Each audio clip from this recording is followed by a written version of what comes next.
Good afternoon students. सबसे पहले जो हमने किसी चीज़ को रिगार्डिंग किसी भी चीज़ को करने के लिए हमने क्या करना है कि एक चेन जो है हमारी, ठीक है, चेन के रूप में जो हमने हर चीज़ को दूसरे से उसमें इंटरलिंक करना है। तो उसके अकॉर्डिंगली जो आप करेंगे क्या शुरू में, क्योंकि इस लंबे समय तक कभी पता ही नहीं था कि हमारी सभ्यता की शुरुआत कहाँ से होती है उसकी, ठीक है। तो वो कहाँ से होती है, वो आपकी हड़प्पा सभ्यता से होती है। मैं ज़्यादा नहीं लेके जाऊँगा, लेकिन इतना जरूर है कि वहाँ से यहाँ तक हम किस तरह से आए। हड़प्पा सभ्यता इस सिलसिला शुरू होता है। हड़प्पा सभ्यता मुख्य तौर पर अगर हड़प्पा सभ्यता कब माना जाता है तो वो 2600 ईस्वी पूर्व से लेकर 1900 ईस्वी पूर्व के बीच माना जाता है। जो आरंभिक और उत्तरकालीन जो चरण है वो उसके जो स्टार्टिंग फेज और जो लास्ट वाला फेज है, डिक्लाइनिंग फेज या फेज, वो जो उससे रिलेटेड था। अब हमारा जो सवाल आता है कि एक प्रकृति का जो नियम होता है, परिवर्तन प्रकृति का नियम है, ठीक है। किसी भी चीज के रिगार्डिंग जो अपने विशेष तौर पर आपने देखना कि यहाँ जैसे लहरें होती हैं, समय के साथ साथ जब कोई चीज आती है चली जाती है, ओके। जैसे कि मान लेते हैं कि ये वो हड़प्पा सभ्यता थी, यहां से ये राइज होना शुरू हुआ, ये उसका पीक है जिससे वो अपने चरम पर थी। लेकिन उसके बाद क्या हुआ, वो पतन की ओर अग्रसर हो गई शुरू हो, ठीक है। जब वो पतन पर अग्रसर हुई तो वहां से उसके सामने जो वो ये थी आपकी हड़प्पा सभ्यता, ये क्या थी आपकी हड़प्पा सभ्यता, ठीक है। और यहाँ पे आपसे क्या आ गया, ये अगर समय आ गया वो आ गया, इसको वैदिक काल बोल देंगे हम। क्या बोलेंगे इसको, वैदिक काल, ठीक है। अब ये वैदिक काल क्या है, ये वो फेज है जहां से हड़प्पा सभ्यता का पतन हुआ और वहां से वो राइज होना शुरू हो गया। तो वैदिक काल में मुख्य तौर पर जो ये पीक इसका है, ये इसमें कहलाया जाता है ऋग्वैदिक काल। उसके बाद उत्तर वैदिक काल में फिर से ये डाउनफॉल में इसको आना शुरू हो गया और उसी के अकॉर्डिंगली जो यहाँ पे क्या हो गया, बहुत सारी बुराइयां आना शुरू हो गई, ठीक है। अब हम क्या करते हैं, जैसे ये लहरों के रूप में हमने ये बनाया है, तो मुख्य तौर पर जो हम ये देखेंगे कि कोई चीज आई, अब इसको हम दूसरी चीज से यहाँ पर लेकर चलेंगे। यहाँ पे हमने देखा ये राज्य, ये साम्राज्य था। बाद के समय में ये कुछ अन्य चीजों को भी प्रभावित करता चला गया, जैसे कि वो क्या था, वो था धर्म। क्या था, धर्म, ठीक है। अब यहाँ पे मैं ये देखूं, ये मुख्य तौर पर यहाँ पे क्या था, हड़प्पा सभ्यता थी। हड़प्पा सभ्यता मुख्य तौर पर जैसे आपको पता है कि उसमें मुख्य तौर पर अगर हम बात करें, जैसे कि मातृ देवी उसमें प्रमुख देवी थी, पशुपतिनाथ उसमें प्रमुख वो थे। उसके अलावा प्राकृतिक शक्तियां थी, जैसे कि हम बात करते हैं पीपल की पूजा, वृक्ष की पूजा, सर्प की पूजा, जल की पूजा, है ना, पशु पक्षियों की पूजा, ये सब चीजें वो उस समय से चली आ रही है, वर्तमान समय में भी चली आ रही है उस समय से लेकर, ओके। तो कुल मिलाकर धर्म में भी क्या हुआ कि पहले वो अपने चरम पर था, ठीक है, यहाँ पे वो चीज था। लेकिन समय बीतने के साथ साथ जो यहाँ पर धर्म के संदर्भ में यहाँ पे परिवर्तन हुआ। यहाँ पर लगभग स्वरूप वैसा ही था, लेकिन बाद में क्या हुआ, यहाँ पर जो ऋग्वैदिक काल में ये क्या था, ये उसी प्रकार से अपने वजूद को बनाए रखा। लेकिन यहाँ पे फर्क क्या था, यहाँ पर सारी की सारी जो शक्तियां थी वो कैसी थी, प्राकृतिक शक्तियां थी।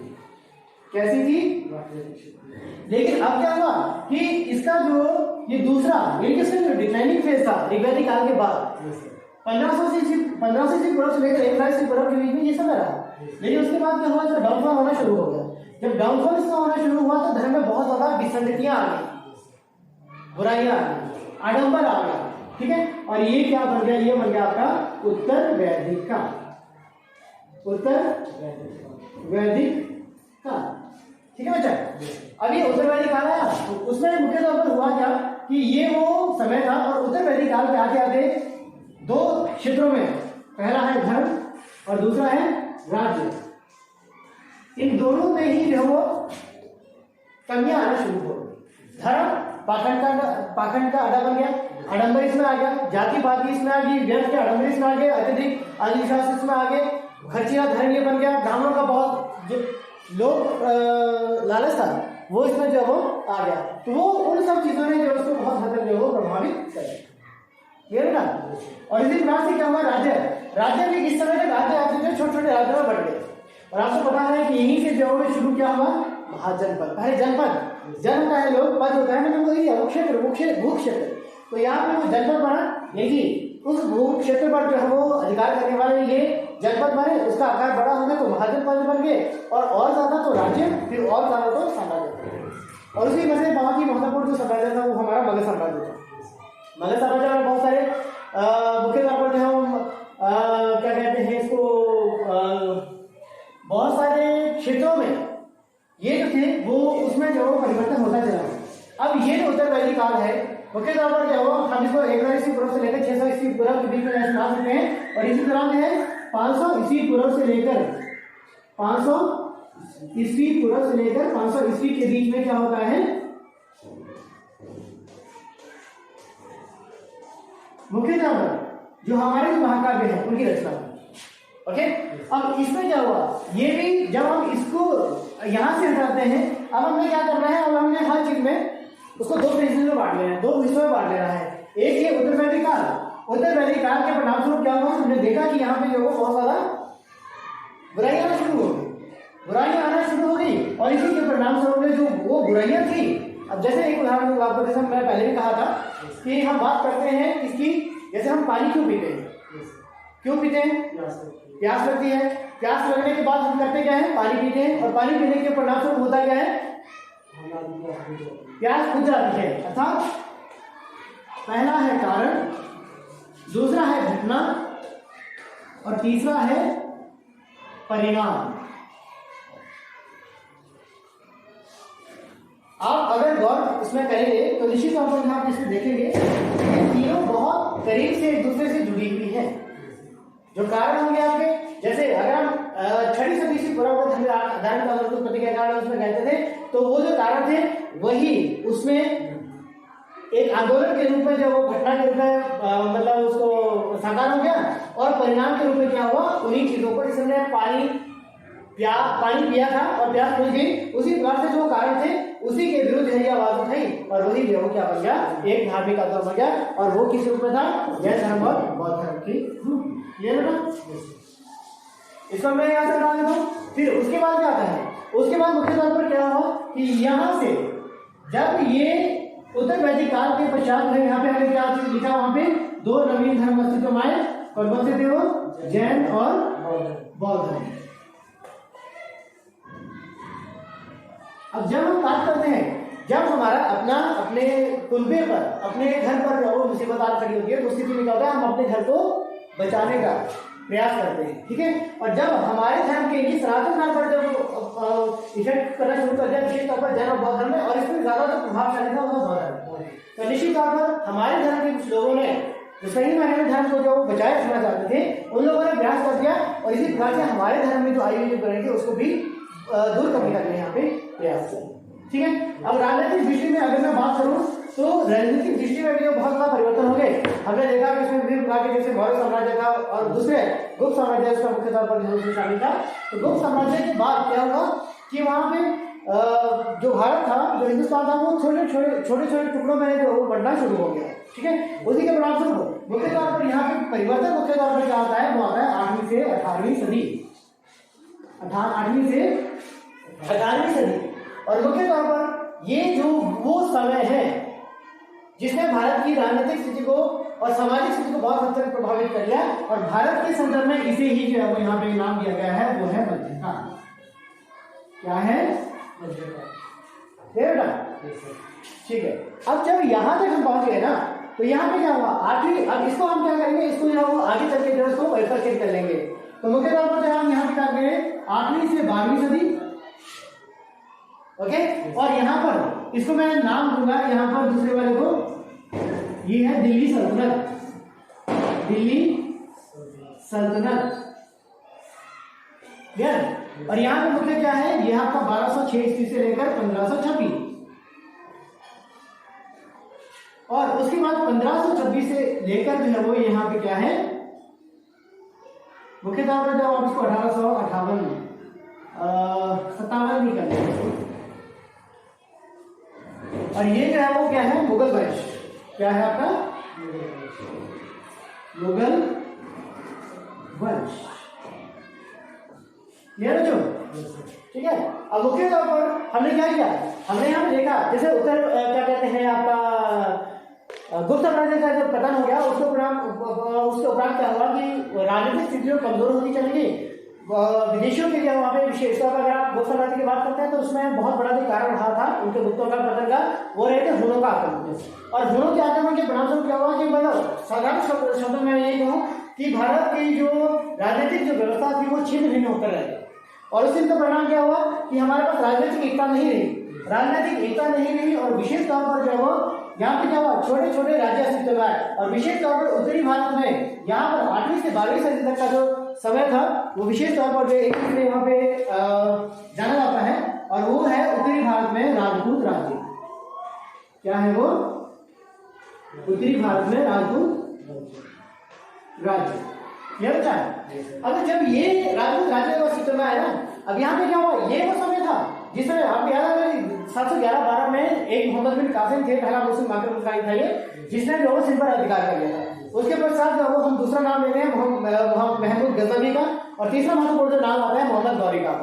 महमूद गजनवी और मोहम्मद गौरी के बीच में बेसिक डिफरेंस जो है वो क्या है कि महमूद गजनवी ने 17 बार भारत पर आक्रमण किया है ना, लेकिन उसके भारत पर आक्रमण करने का जो उद्देश्य था वो क्या था? लूट मार करना। इसीलिए उसने अपना आक्रमण का जो केंद्र बनाया वो किसको बनाया? भारतीय हिंदू मंदिरों को। लेकिन मोहम्मद गौरी उसका जो उद्देश्य था वो कुछ और था, वो इस्लाम का प्रचार प्रसार भी और साथ में वो यहाँ पे वो इस्लामी राज्य की स्थापना भी करना चाहता था। और इसी के परिणाम से क्या हुआ कि 1206 ईस्वी में उसी का एक गुलाम था, गुलाम मतलब खरीदा हुआ एक दास, ठीक है, एक गुलाम जो था उसका नाम था कुतुबुद्दीन ऐबक। नाम सुना होगा आपने? कुतुबुद्दीन ऐबक, ठीक है। कुतुबुद्दीन ऐबक जो उसका गुलाम था, उसके द्वारा 1206 ईस्वी में एक नए वंश की यहाँ पे जो स्थापना की गई, या एक नई राजनीतिक व्यवस्था की यहाँ पे स्थापना की गई, जो मुख्य तौर पर कहलाती है आपकी दिल्ली सल्तनत। क्या कहलाती है? दिल्ली सल्तनत। ठीक है, क्लियर हो गया यहाँ पे। और यहाँ पर भी जो क्या होता है, इसमें दो मुख्य तौर पर मोहम्मद गौरी का नाम मैं यहाँ पे लेता हूँ। तो तराइन का पहला युद्ध हुआ था जिसमें एक पृथ्वीराज चौहान, आपने राजपूत शासक के बारे में सुना होगा कि उसको जो है राजपूत पृथ्वीराज चौहान ने जो उससे पहले युद्ध में पराजित किया था, लेकिन दूसरे युद्ध में वो उसके हाथों ही पराजित हो गया। और बाद के समय में उसी का जो सुल्तान, उसी का जो गुलाम है, उसका नाम था कुतुबुद्दीन ऐबक, जिसने दिल्ली सल्तनत की नींव रखी। इसमें विभिन्न प्रकार के राजवंश, चाहे वो ममलूक वंश है, खिलजी वंश है, तुगलक वंश है, सैयद वंश है, खिज्र वंश है, लोधी वंश है, तो वो सब वंश के शासकों ने यहाँ पे शासन किया। और फाइनली क्या हुआ, हम इस डेट पे फोकस करेंगे। ये क्या है? 1526। और 1526 ईस्वी में यहाँ पर फिर से तख्ता पलट हो गया। और वो तख्ता पलट किस रूप में हुआ? वो हुआ मुगल वंश के शासन की स्थापना के रूप में। बेटा ठीक है। और इसी मुगल वंश के बारे में हम यहाँ पे पढ़ने जा रहे हैं। ओके, मुगल वंश के बारे में जब हम बात कर रहे हैं, मैं एक वो कड़ी के लिए जो यहाँ तक आपको एक इंटरलिंकिंग जो मैं करना चाहता था, ताकि आपको हर चीज जो वहाँ पे अलग से फ्रैक्शन के रूप में जो आपको उसमें अलग से नहा रखनी पड़े, जबकि वहां तक हम पहुंचते पहुंचते हम खुद ब खुद यहाँ पर आकर उस चीज को आसानी से समझ सकते हैं। क्लियर? यहाँ पे क्या हुआ, यहाँ पे मुख्य तौर पर जो अब इसको मिटा देता हूँ। अब यहाँ पे मैं एक एक करके जो वहां पे नाम दूंगा। क्या हुआ, ये बाबर था, उसका नाम जो वास्तविक जो पूरा जो नाम था उसका नाम था जहीरुद्दीन बाबर। क्या नाम था उसका? जहीरुद्दीन बाबर। और इसको मैं लिखूंगा यहाँ पे 1526 से लेकर 1530 ईस्वी। फिर उसके बाद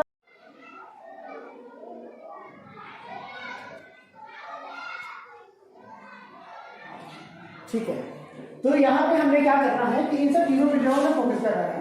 एक्चुअली बाबर का जो जन्म हुआ था, ओके यहाँ पे हम तीन शुरुआत की जो बाबर से होती है, बाबर के बाद हुमायूं।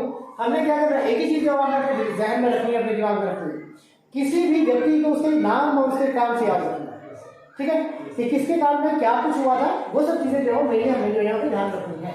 बाबर के समय जो वो चार महत्वपूर्ण तिथियां हैं: 1526, 1527, 1528, 1529 और अगली साल जो है वो खत्म। यहाँ पे क्या हुआ, यहाँ पे पानीपत की पहली लड़ाई हुई, और पानीपत की पहली लड़ाई जो हुई थी वो बाबर और दिल्ली सल्तनत के अंतिम सुल्तान इब्राहिम लोदी के बीच में हुई थी, जिसमें इब्राहिम लोदी जो वो पराजित हुआ। हार गया और उसके स्थान पर जो उसने भारत में मुगल वंश की नींव रखी। दूसरा जो है दूसरा महत्वपूर्ण जो शासक था यहाँ पे 1527 में, वो आपका मेवाड़ का शासक राणा सांगा था। राणा सांगा या राणा संग्राम सिंह, ठीक है। अब राणा संग्राम सिंह जो था वो एक महत्वाकांक्षी, वो भी एक महत्वाकांक्षी शासक था और वो भी दिल्ली आगरा पर अधिकार करके जो वो एक हिंदू एक साम्राज्य स्थापित करना चाहता था, जबकि पंजाब में मुख्य तौर पर जो आप ये मान लीजिए कि बाबर जो है भारत का एक शासक बनना चाहता था, तो वहां पर वो निश्चित तौर पर जो है उसका एक टकराव की स्थिति जो है वहां पे होना उनके बीच में अवश्य भावी था, ठीक है। तीसरा जो सवाल है कि यहाँ पे क्या होता है, यहाँ पे जो वो राणा सांगा का पलड़ा भारी था, लेकिन कुछ युद्ध की स्थिति जो है एकदम से उसने पलटा खाया, उसे जो है एक लगा और इसी में जो उसका क्या कहते हैं क्या हुआ कि जब बाबर ने अपनी स्थिति को कमजोर होते देखा तो उसने क्या कर दिया, उसने जिहाद का नारा लगाया, कुरान के ऊपर जो वो मुसलमानों को सौगंध दिलाई कि जब तक उनके सीने में खून का कतरा कतरा है तब तक वो लड़ने से पीछे नहीं रुकेंगे। और उसी चीज का परिणाम ये निकला कि अंततः बाबर की जीत हुई और राणा सांगा हार गया। एक अन्य शासक अन्य जो उसका सहयोगी था, उसका नाम था मेदिनी राव, ठीक है। उसके साथ वहाँ पे ये करना या खलवा का युद्ध था, फिर उसके बाद चंदेरी की लड़ाई हुई और चंदेरी की लड़ाई में भी कुछ समय तक सामना करने के बाद जो है ये भी हार गया। राजपूत शक्ति का जो है उसका द्वारा यहाँ पे समाप्ति खात्मा कर दिया गया।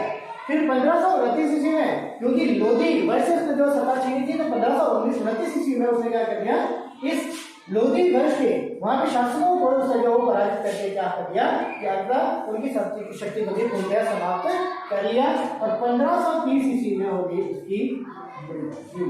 क्या होगी? 1530 ईस्वी में होगी उसकी मृत्यु। क्लियर हो गया? ठीक है। अब यहाँ पे मैं मुख्य मुख्य चीजों पे जो वापस आ रहा हूँ, ये हमें बाबर के बारे में मुख्य तौर पर बात की मुख्य। आप उसके बाद हम कहते हैं और बाबर मैं ये बताऊंगा कि बाबर के आक्रमण के समय भारत के राजनीतिक दशा कैसी थी, कैसी रही होगी, कमजोर रही होगी। कभी भारी आक्रांतक को, आक्रमणकारी को जो वो हम पर हमला करने का मौका मिला और इस प्रकार से उसका अधिकार कर लिया। फिर दूसरा इसमें नाम आता है हुमायूं। हुमायूं के बारे में कुछ चीजें इसमें कही जाती हैं, हालांकि वो अगर देखा जाए एक मतलब इसको हम कहते हैं आज्ञाकारी पुत्र होने के नाते जो उसने क्या कर लिया था कि उसने क्या अपने पिता के आगे के अनुरूप यहाँ पे साम्राज्य का विभाजन कर लिया था, जो जिसके अतीत में उदाहरण बहुत कम मिलते हैं कि उसने पिता की इच्छा को पूरा करने के लिए जो वो अपने राजपाट की हिस्से कर दिए हो। जबकि इसमें ज्यादातर क्या देखा जाता, ये देखा जाए कि राजपाट के लिए जो भाइयों को या किसी को भी जो वो मौत के घाट उतार दिया जाता है। हुमायूं ने क्या कर दिया, उसको जो महत्वपूर्ण से बांध दिए और उसे जो दो